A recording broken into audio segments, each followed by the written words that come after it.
Military instructor म्हणून फुलगाव कॅम्पसमध्ये लोकसेवा इंग्लिश मिडियम स्कूल इथे मी ट्रेनिंग इन्स्ट्रक्टर म्हणून काम करतो। तर माझं महिन्यातून 3 ते 4 वेळेस मी लोकसेवा इंग्लिश मिडियम स्कूल लोकसेवा ईस्ट पाषाण स्कूलला मी येत असतो आणि इथल्या मुलांना पण मी ट्रेनिंग देत असतो।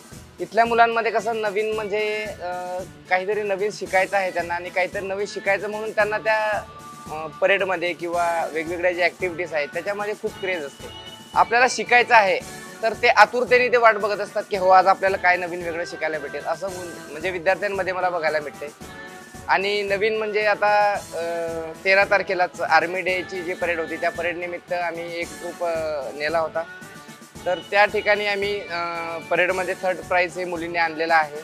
परेड म्हणजे एक डिसिप्लिन शिकवते विद्यार्थ्यांना आणि डिसिप्लिन कसं चालायचं, कसं बोलायचं, मोठ्या लोकांशी कसं बोलायचं, कपडे कसे घालायचे असं हे परेड शिकवत असते आणि त्याच्यातून आम्ही विद्यार्थ्यांना शिकवतो।